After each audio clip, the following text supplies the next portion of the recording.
أعوذ بالله من الشيطان الرجيم.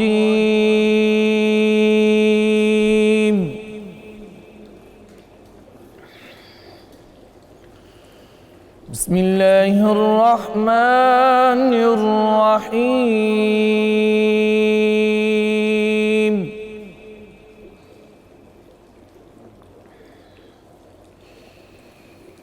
وإذا لآتيناهم من لدنا أجرا عظيما.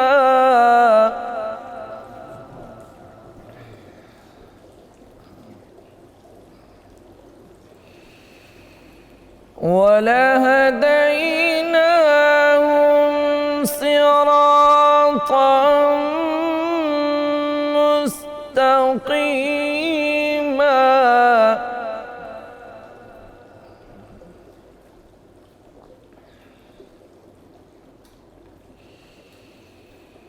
ومن يطع الله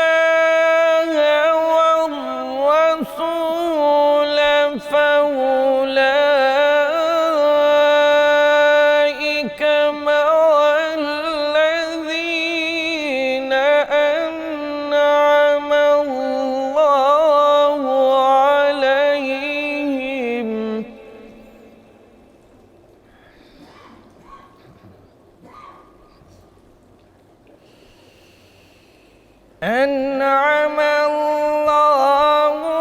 عليهم من النبيين والصديقين والشهداء والصالحين.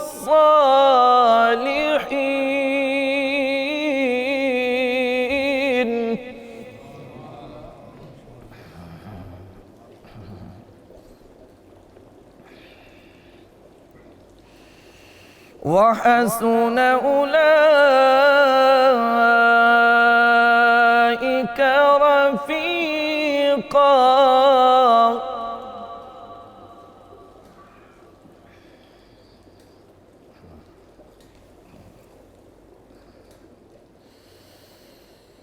ومن يطع الله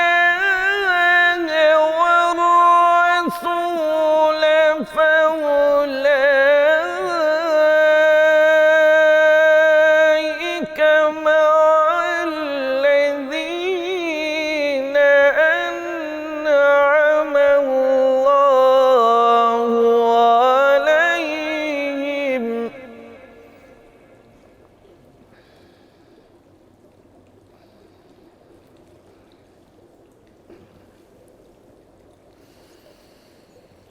أنعم الله عليهم من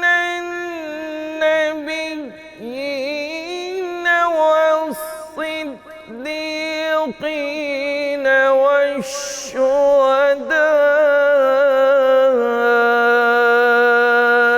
والصالحين.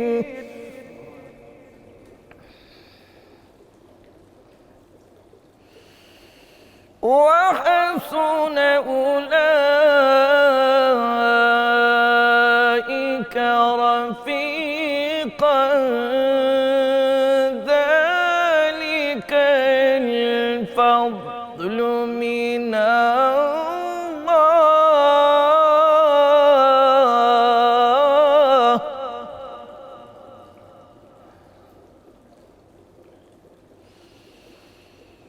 ذلك الفضل من الله وكفى بالله عليما.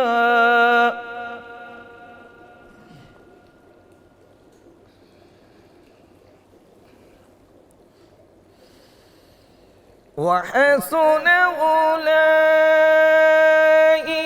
رفيقا ذلك الفضل من الله وكفى بالله عليما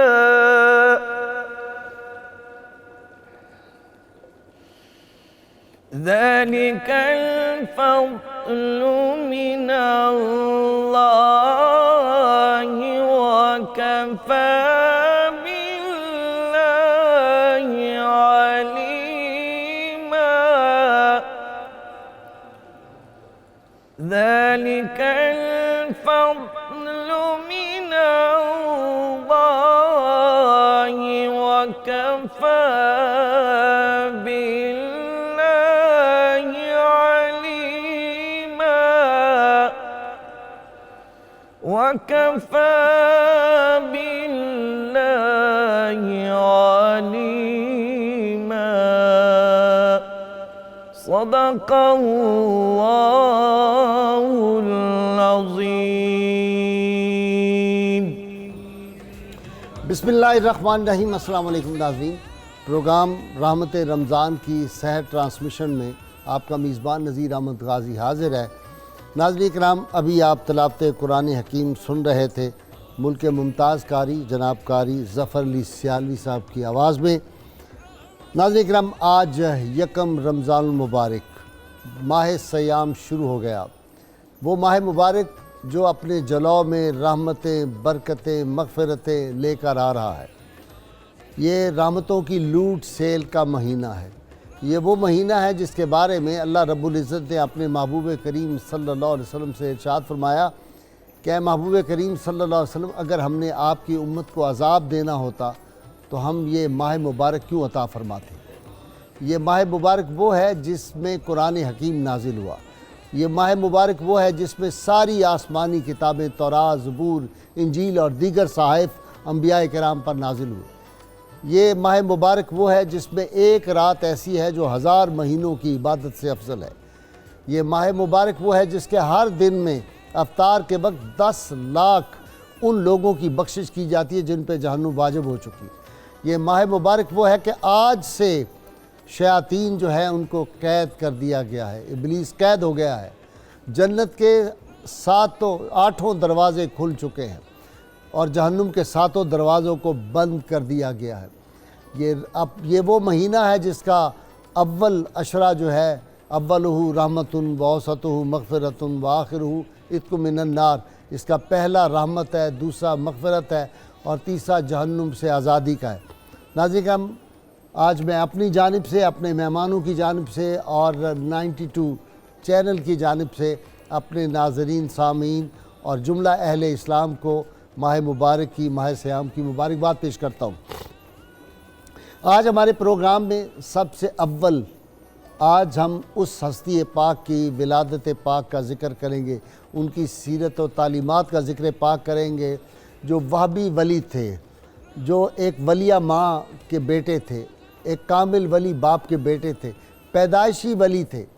18 پارے قرآن حکیم جو تھا وہ والدہ کے پیٹ میں ہی ان کو یاد ہو گیا تھا۔ یہ وہ ہستی تھی جس دن ان کی پیدائش ہوئی تھی تو گیلان کے قصبہ میں 1100 بچے پیدا ہوئے اور سب وہ اولاد نرینہ تھے۔ یہ ہستی پاک وہ تھی جب طالب علم تھے اور یہ مدرسے میں پڑھنے کے لیے جاتے تھے تو ملائکہ ان کے پیچھے پیچھے چلتے تھے۔ یہ ہستی پاک وہ تھی جن کی سعادت شاعری کو دیکھ کر بچپن میں ہی ڈاکو جو تھے وہ ولی کامل بن گئے تھے۔ اور ان کے بارے میں حضرت غوث علی شاہ قلندر پانی پتی رحمۃ اللہ علیہ نے فرمایا، اولیاء کرام سارے اللہ کے عاشق تھے، 2 ایسے تھے جو اللہ کے محبوب تھے، ان میں سے ایک محبوب سبحانی شیخ عبد القادر جیلانی اور دوسرے فرمایا کہ حضرت خواجہ نظام الدین محبوب الہی ہے۔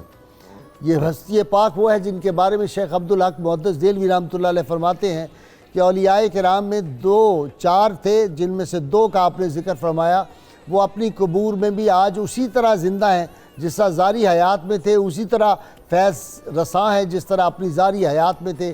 ان میں سے فرماتے ہیں کہ ایک حضرت معروف کرخی رحمۃ اللہ علیہ ہیں اور دوسرے سیدنا شیخ عبد القادر جیلانی ہیں۔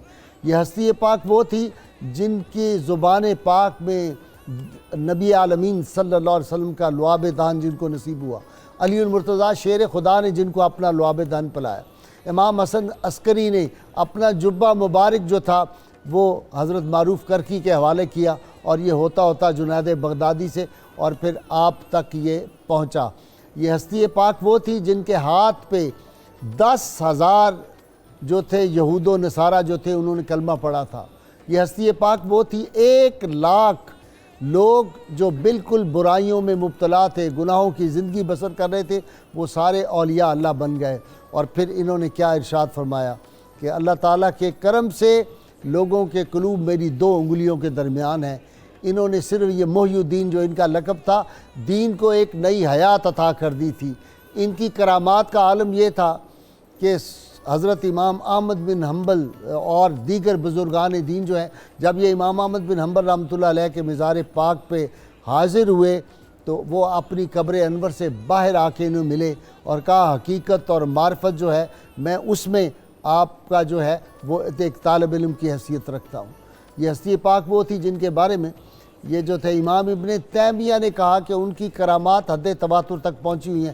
ناظرین کرام، ان کی حیات پاک، ان کی کرامات، ان کی عظمتیں، ان کی رفتیں، ان کا بچپن، ان کی تربیت کس ماحول میں ہوئی، سب پہ گفتگو کرنے کے لیے اور آج میرے دیگر جو پروگرام ہیں وہ میں عرض کر دوں، میرے ساتھ آج جو شریک گفتگو ہیں جناب رضا الدین صدیقی صاحب میرے مہمان بنتے رہتے ہیں، ان کے ساتھ مفتی محمد فاروق القادری ہیں، اور میرے تیسرے مہمان جو ہیں ڈاکٹر طاہر حمید تنولی، آپ تینوں سے خوب واقف ہیں۔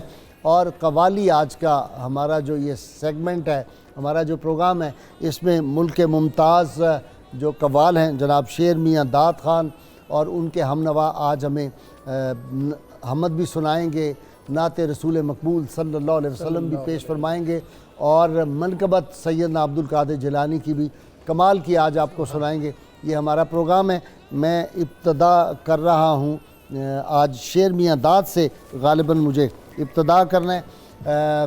شیر میاں داد آپ کیا سنائیں گے ہم؟ جی، حمد باری تعالیٰ اللہ پیش کروں گا، اور سب سے پہلے آپ کو مبارک ماہ رمضان کی دیکھنے والوں کو 92 چینل کو۔ میں تینوں مہمانوں کا جی شکریہ ادا کر دوں، آپ تینوں تشریف لائے، اور آج ہم شیر میاں داد سے قوالی سنتے ہیں، اور پھر پتہ ہے اس کا ایک اپنا خاص انداز ہے، ڈوب کے پڑھتا ہے، ڈوب کے پڑھتا ہے، عام روایتی طور پہ نہیں، یہ دل سے پڑھتا ہے۔ اور بابا فرید گنج شکر کا یہ محبوب قوال ہے، مہربانی، ان کا خاص کرم ہے اس پہ جی۔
اللہ تیری شان شان شان لا الہ تیری شان شان شان لا الہ اللہ تیری شان شان شان لا الہ تیری ثنا کے خداوند لا یزال ہے تو تیری ثنا کے خداوند لا یزال ہے تو یہی مثال ہے تیری کہ بے مثال ہے تو یہی مثال ہے تیری کہ بے مثال ہے تو تیرا کمال ہی دنیا کے ہر کمال میں ہے تیرا کمال ہی دنیا کے ہر کمال میں ہے یہ شان تیری کہ ہر شان میں کمال ہے تو تیری شان شان شان لا الہ اللہ تیری شان شان شان لا الہ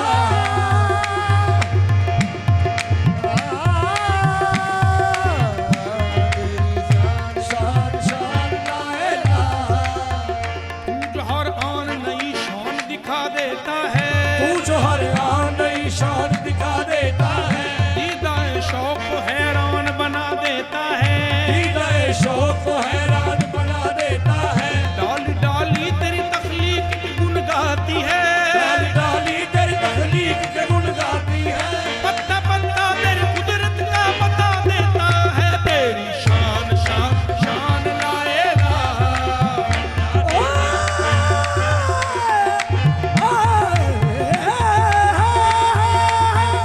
تیری شان شان شان لا الہ کونین کا مسجود ہے معبود ہے تو ہر شے تیری شاہد ہے کہ مشہود ہے تو ہر شے تیری شاہد ہے کہ مشہود ہے تو ہر ایک کے لب پہ ہے تیری حمد و ثنا ہر سوز میں ہر ساز میں موجود ہے تو تیری شان شان شان لا الہ اللہ تیری شان شان شان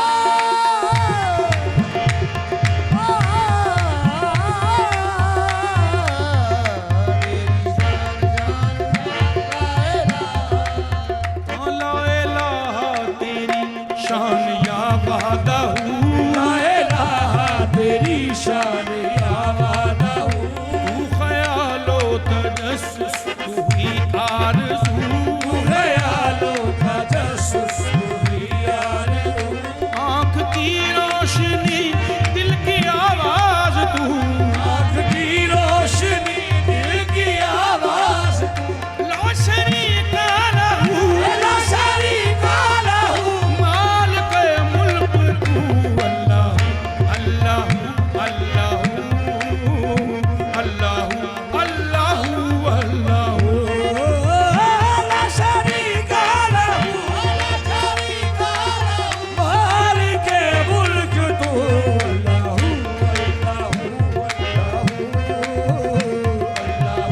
اللہ اللہ یہ زمین جب نہ تھی یہ جہاں جب نہ تھا زمین جب نہ تھی یہ جہاں جب نہ تھا چاند سورج نہ تھے آسمان جب نہ تھا چاند سورج نہ تھے آسمان جب نہ تھا راز حق بھی کسی پر آیا جب نہ تھا حق بھی کسی پر آیا جب نہ تھا جب نہ تھا کچھ یہاں جب نہ تھا کچھ یہاں تھا مگر تو ہی تو اللہ اللہ اللہ اللہ اللہ اللہ جب نہ تھا کچھ یہاں تھا مگر تو ہی تو اللہ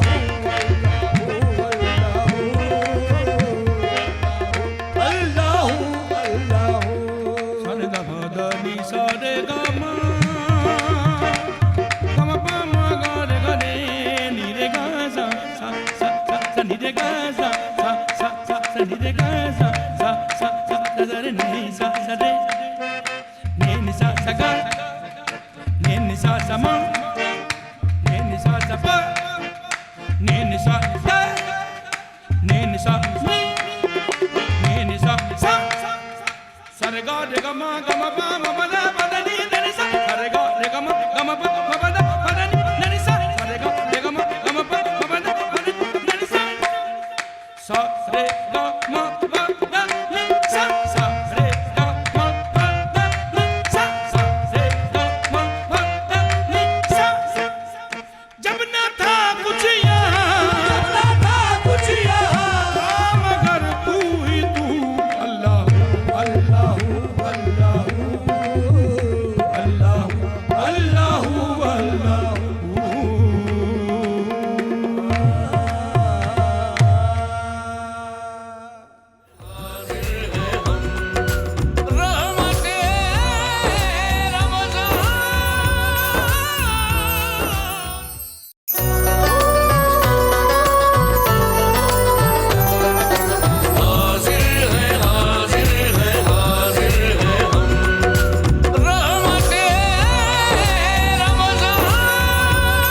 اور پھر سیدنا یہ عبد القادر جیلانی پہ آ جائیں بھی گے ہے کہ یہ نئے کسی بعض دن پھر اوقات ہم نئے لوگوں کو پروموٹ بھی کرنا صحیح ہوتا ہے، وہ بھی ایک ضرورت جی ہے بالکل صحیح تو یہ ایک حسن التزام ہے کہ جناب شیخ کی یکم رمضان کو پیدائش اور ان کے ذکر خیر سے یہ ہے، ابتدا ہوتی تو جو ان کے جتنے بھی تذکرے ہیں اس میں یہ بات تو ہے۔ اور ایک چیز جو گویا کہ تواتر کی حد کو پہنچ جائے وہ یقینی ہوتی ہے، صحیح ان کا تواتر گو کہ قرآن اور حدیث کی طرح تو نہیں ہے، لیکن جیسے شیخ ابن تیمیہ نے لکھا ہے کمال کہ حضرت شیخ عبد القادر جیلانی رحمۃ اللہ علیہ کی یہ جو کرامت ہے کہ آپ نے مردوں کو زندہ کیا ہے، یہ حد تواتر تک پہنچی ہوئی، سبحان اللہ تو وہ انہوں نے تواتر کا لفظ استعمال کیا۔ اور اگر امام ابن تیمیہ مانے تو پھر جی ہاں، حالانکہ وہ ان معاملات میں سخت گیر تھے بہت سخت۔ لیکن وہ جناب شیخ کے بڑے معتقد تھے، صحیح اور مجھے استاد گرامی جمیل قلندر علیہ رحمت نے یہ بتایا کہ وہ باقاعدگی سے لنگر غوثیہ میں اپنا نذرانہ بھیجا کرتے تھے بغداد جمیل میں۔ کے اندر فوت ہو گئے، جمیل قلندر فوت ہو گئے، انا للہ و انا الیہ، مجھے نہیں پتا تھا۔ بڑے پائے کے انسان بہت تھے، زبردست، تو کیا یہ بات ہے۔ ان کا مطالعہ چونکہ بہت وسیع تھا تو انہوں نے ایک نشست میں کہا کہ وہ شیخ کی حد تک وہ بڑے ان کے معتقد تھے اور ان کی انہوں نے بڑی تعریف کی ہے، اور وہ باقاعدگی سے لنگر غوثیہ میں نذرانہ بھیجا کرتے تھے۔ اور امام محمد بن حنبل جو ہیں وہ اپنی قبر انور سے باہر آ کے اگر ان سے ملتے ہیں تو پھر جو امام محمد حنبل کے جو فالوورز ہیں ان کو بھی چاہیے کہ سیدنا عبد القادر جیلانی کے بارے میں امام جب ان کا احمد بن ذکر آئے حنبل اپنی تو گردنیں جی جھکائیں۔ دیکھیں نا، اپنی زندگی میں وہ حضرت بشر حافی کے بڑے نیاز مند تھے، ان کا تو ان کی راہ و روش اور ہے جی، لوگ بعد میں اپنی تعبیریں کر لیتے ہیں کسی بھی شخصیت کے بارے میں، تو یہ جو میں جانتا ہوں بشر حافی وہ دیکھتا ہے۔ جی بالکل، واہ واہ واہ، کیا اور فکرہ یہ تھا۔ کیا یعنی ایک اعتراف ہے کتنی بڑی شخصیت کا جی۔ جی مفتی صاحب، سیدنا عبد القادر جیلانی بچپن سے وہابی ولی ہیں؟ جی وہابی ولی ہیں، بلکہ آپ کی ولادت سے قبل بھی آپ کی ولایت کی ایک شہرت تھی، اور بڑے بڑے مشائخ اور اولیاء نے آپ کی ولادت سے قبل آپ کی آمد کا بیان کیا۔ مثلا شیخ عبد القادر بن محی الدین اربلی رحمۃ اللہ علیہ نے تفریح الخاطر میں ایک بڑی وجد آفری روایت نقل کی ہے۔ وہ فرماتے ہیں کہ سیدنا علی مرتضیٰ کرم اللہ وجہہ الکریم کرتا لے کر حضرت ویسے کرنی کے پاس آئے، انہوں نے سجدے میں جا کر اس کرتے کے توسل اور برکت لے کر عرض کی، حضور کی امت کی بخشش کی، تو اللہ تعالیٰ کی طرف سے جواب آیا کہ ہم نے نصف امت کو بخش دیا ہے۔ تو عرض کی کہ میرے مالک باقی نصف امت بھی بخش دے، تو ارشاد فرمایا کہ وہ ہم بخشیں گے شیخ عبد القادر کی دعا کی بدولت۔ تو انہوں نے عرض کی وہ کون ہے؟ تو جواب آیا کہ وہ میرے محبوب کی آل میں سے ہوں گے، وہ میرے اور میرے محبوب کے محبوب ہیں، اور ان کو ہم زمین پر اپنی حجت کے طور پر ظاہر کریں گے، اور وہ تمام اہل زمین پر سربراہ ہوں گے، سردار ہوں گے، اور اولیاء کی گردنوں پر ان کے قدم مبارک ہوں گے۔ یہ حضرت ویسے کرنی کی زبان مبارک سے سیدی غوث العظم کے بارے میں تعریفی کلمات جاری ہوئے۔ پھر جب آپ کی ولادت ہوئی تو مناقب غوثیہ میں یہ بات منقول ہے کہ شیخ شہاب الدین سہروردی رحمۃ اللہ علیہ فرماتے ہیں کہ 5 بڑی کرامات کا ظہور ہوا۔ ان میں سے پہلی یہ کہ جب آپ کی رمضان شریف کی پہلی رات کو، جو آج کی ابھی وہی رات جاری ہے کہ الحمدللہ عین اسی رات کی لمحات ہیں جب غوث العظم کی ولادت ہوئی، تو آپ کے والد گرامی نے یہ خواب دیکھا تھا۔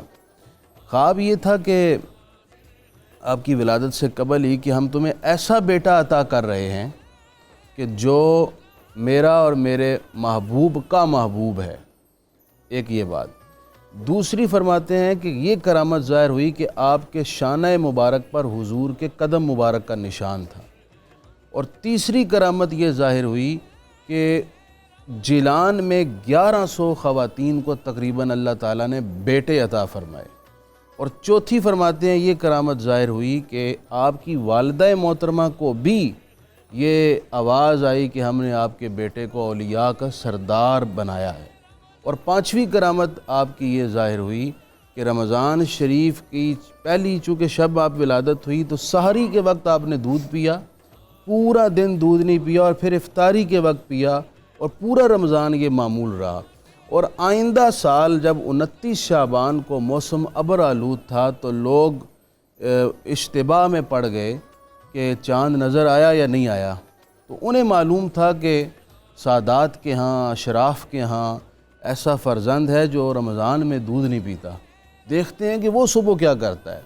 تو سحری کے وقت سارے جمع ہو گئے تو آپ کی والدہ ماجدہ نے فرمایا کہ انہوں نے سحری کے وقت دودھ پیا ہے اور اس کے بعد دودھ نہیں پیا. تو اس سے انہوں نے یہ رائے قائم کی کہ رمضان شریف شروع ہو چکا ہے.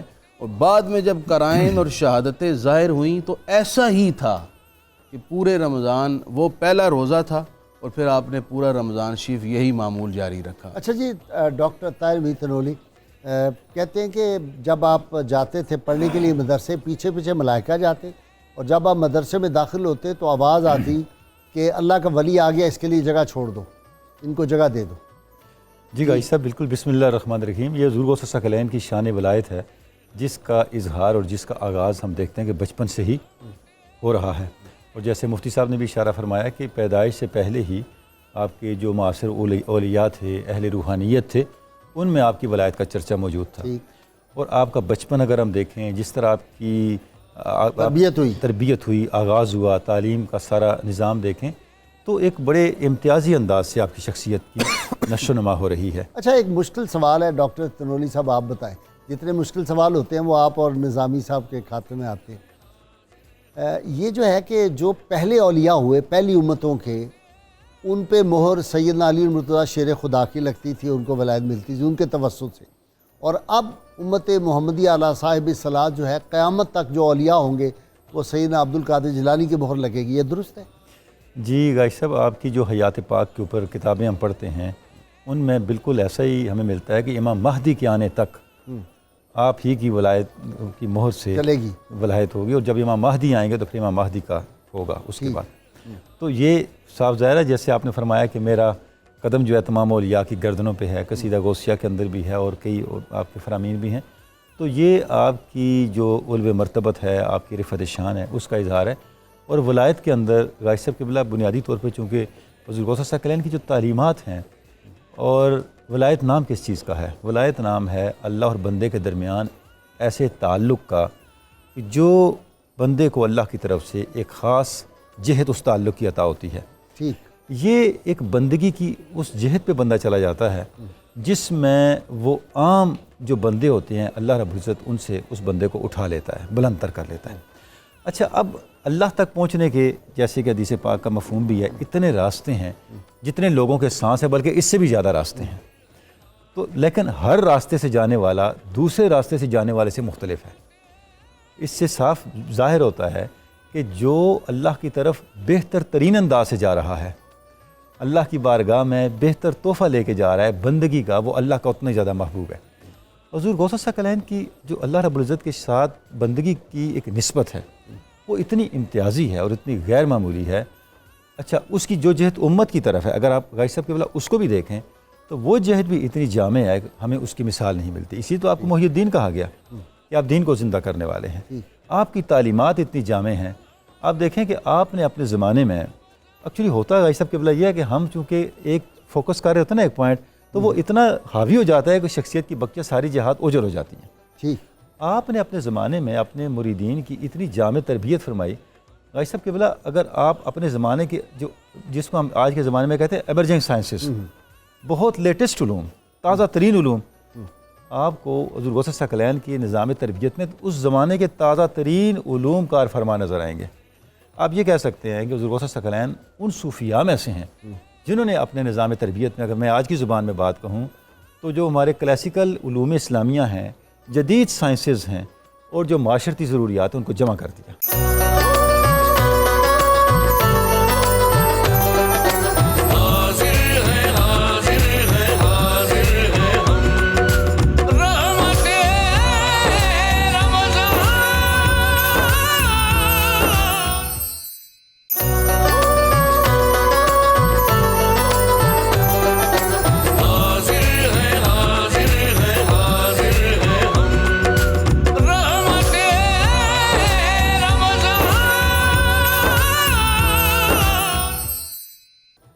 صدیقی صاحب، ایک تو مجھے بتائیں، فرمائیں کہ یہ غوث کا جو لفظ استعمال ہوتا ہے، یہ غوث کیا ہوتا ہے، اور کیا غوث کا لفظ کسی ولی کے لیے کہنا جائز ہے؟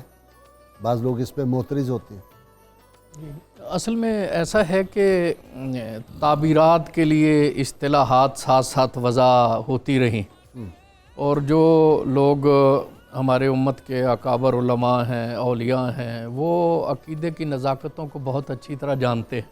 ٹھیک، یہ منصب جیسا کہ ابھی آپ نے اشارہ کیا کہ حضرت علی کرم اللہ وجہ الکریم سے روحانی طور پہ فیض حاصل ہوتا تھا، حضرت عبدالعزیز دباغ رحمۃ اللہ علیہ نے اس کی وضاحت کی ہے اچھا، کہ جو تکوینی امور تھے وہ نبی پاک صلی اللہ علیہ وآلہ وسلم کی تشریف آوری سے پہلے فرشتے چلایا کرتے تھے۔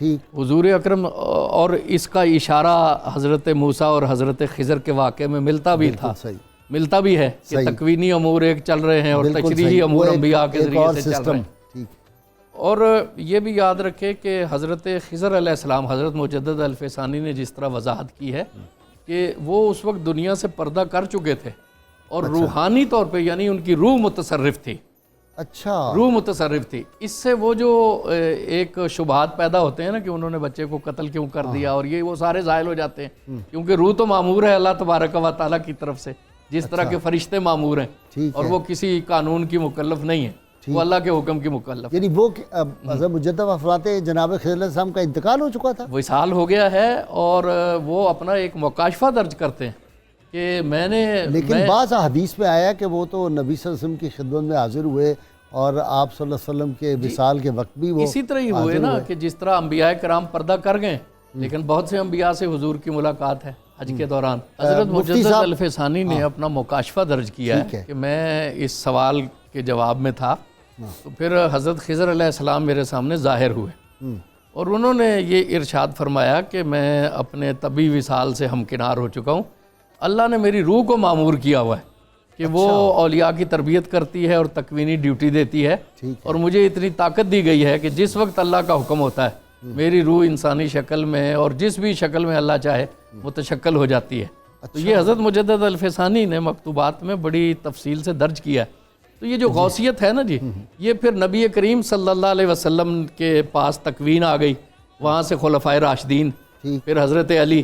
اب یہ جو حضرت غوث اعظم کا مہر لگانا ہے، یہ بھی تو حضرت علی کا ہی لگانا ہے نا، کیونکہ جب حضرت علی کی اولاد ہو گئی، ائمہ اہل بیت سے وہ منتقل ہوئی، بہت اچھی، اور وہ وراثت حضرت غوث اعظم کو حضرت علی ہی کی پہنچی ہے۔ جی مفتی صاحب، حضرت خضر علیہ السلام کے باب میں اب میرا یہاں پہ رکا ہوا ہے، کوئی واقعہ میں کہنا چاہتا تھا لیکن اب میں رک گیا ہوں کہ ذاتی بات اصل میں وہ شیخ محقق شیخ عبدالحق محدث دہلوی رحمۃ اللہ علیہ کا یہ فرمان ہے کہ 4 نبی ابھی تک زندہ ہیں، ٹھیک ہے، 2 آسمان پر ہیں اور 2 زمین پر۔ ٹھیک ہے، آسمان پر حضرت ادریس علیہ السلام اور حضرت عیسیٰ علیہ السلام، اور زمین پر حضرت خضر علیہ السلام اور حضرت الیاس علیہ السلام ہے۔ ٹھیک ہے، اچھا، ان کے بارے میں یہ آراء بھی موجود ہیں جس کا حضرت ذکر فرما رہے ہیں۔ ایک سیدنا غوث الاعظم کے صاحبزادے بھی، وہ تو اولیاء میں سے ہیں، میں تو اولیاء میں عرض کر رہا ہوں۔ تو حضرت خضر علیہ السلام کے بارے میں یہ رائے بھی بعض محققین کی موجود ہے کہ آپ کا وصال ہو چکا ہے، اچھا، لیکن بہت ساری آراء بزرگوں کی اور محققین وہ ہیں کہ زندہ ہیں، کہ وہ زندہ ہیں، کوئی ایسی سند نہیں ملتی کہ ان کا وصال کا اس میں ذکر ہو۔ ٹھیک ہے، دوسری بات، میں سیدی غوث الاعظم کے بارے میں ایک شعر ہے جس کا حضرت شیخ ابن عربی نے بڑا خوبصورت تھوڑی سی وضاحت فرمائی۔ اچھا، آپ کا فرمان ہے انا الحسنی والمخدع مقامی واقدامی علی عنق الرجالی۔ یہ قصیدہ غوثیہ کا شعر ہے جو الحمدللہ اس چینل پر روزانہ پڑھا جاتا ہے۔ حضرت غوث الاعظم کی دعا سے پیدا ہوئے جو تھے شیخ اکبر شیخ محی الدین ابن اکبر کے عربی، جو والد ہیں یہ حضور غوث الاعظم کے مرید تھے، اس لیے میں کہہ رہا ہوں کہ انہوں نے کہا کہ میں سیدی اپنا غوث بیٹا، الاعظم کے وصال 561 ہجری سے 1 سال پہلے 560 میں شیخ ابن عربی ان کی دعا سے پیدا ہوئے۔ جی، ان کے والد تھے علی بن محمد جو غوث الاعظم کے مرید تھے، ان کی بارگاہ میں عرض کی کہ اولاد نہیں ہے، دعا فرمائیں، تو اللہ تعالیٰ نے شیخ ابن عربی میری کی صورت پشت کے میں ساتھ پشت لگاؤ۔ جی، ٹھیک ہے، تو اچھا، اب وہ شعر آپ کو سیدی غوث الاعظم فرماتے ہیں کہ میں حسنی ہوں اور میرا مقام ہے مخدع، اور میرا قدم تمام اولیاء کی گردنوں پر ہے. ٹھیک ہے. اب یہ جو مخدع مقام ہے، یہ کون سا مقام ہے جو قصیدہ غوثیہ میں اپنا حضور غوث الاعظم، اور آپ نے اور بھی بہت سارے قصیدہ غوثیہ میں اپنے مقام بیان کیے ہیں. شیخ ابن عربی کہتے ہیں کہ وہ مقام دراصل اللہ تعالیٰ کے قرب کا ایسا مقام ہے کہ جو اقطاب زمان اور اولیاء واصلین ہیں ان کو بھی اس مقام کی خبر نہیں ہے. ٹھیک. اور اس امت میں اللہ تعالیٰ نے اولیاء کرام میں صرف سیدی غوث الاعظم کو وہ مقام عطا فرمایا ہے، اور جس سے یہ مقام ہو، وہ مقام عطا ہو، وہ تمام اولیاء پر متسلط مقدم ہوتا ہے. ناظرین کرام، میرا خیال ہے کافی دیر ہو گئی، یہ ہماری گفتگو تو جاری رہے گی. اسکالر سے شیر میاں داد سے میں چاہ رہا ہوں کچھ ہم سن لیں. جی شیر میاں داد نعت. جی نعت رسول مقبول حضور صلی اللہ علیہ وآلہ وسلم، تاجدار حرم. ہاں سبحان اللہ. یہ پتہ ہے نا کلام کس کا ہے؟ نجم سبزواری. جی جی سبزواری صاحب. سبحان. لوگوں کو بہت کم پتہ ہے.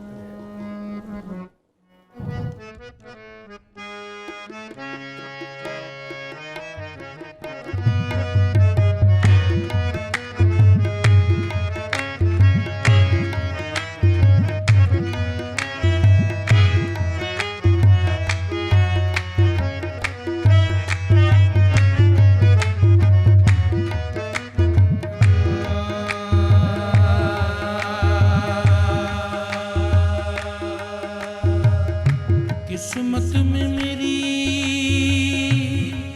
چین سے جینا لکھ دے، ڈوبے نہ کبھی میرا سفینہ لکھ دے. جنت بھی گوارا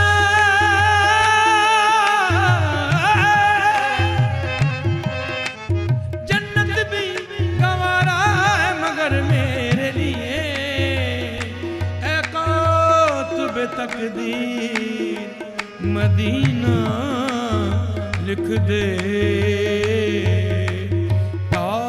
تاجدار حرم ہو نگاہ کرم ہو کرم، تاجدار حرم ہو نگاہ کرم. ہم غریبوں کے دل بھی سنور جائیں گے، تاجدار حرم ہو نگاہ کرم. ہم غریبوں کے دل بھی سنور جائیں گے، تاجدار حرم سب پہ کرم، تاجدار حرم نگاہ کرم، تاجدار ہم سب پہ کرم، تاجدار ہم سب پہ کرم، تاجدار حرم.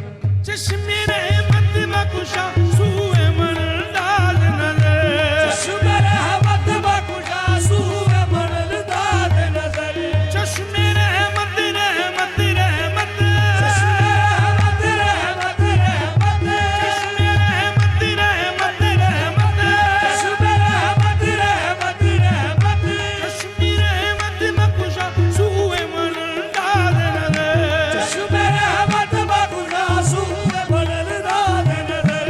اے قریشی لقبی ہاشمی مطلبی، تاجدار حرم نگاہ کرم، تاجدار حرم نگاہ کرم، نگاہ کرم، تاجدار حرم نگاہ کرم، تاجدار حرم. یا مصطفیٰ یا مجتبیٰ ارحم لنا ارحم لنا، یا مصطفیٰ یا مجتبیٰ ارحم لنا ارحم لنا.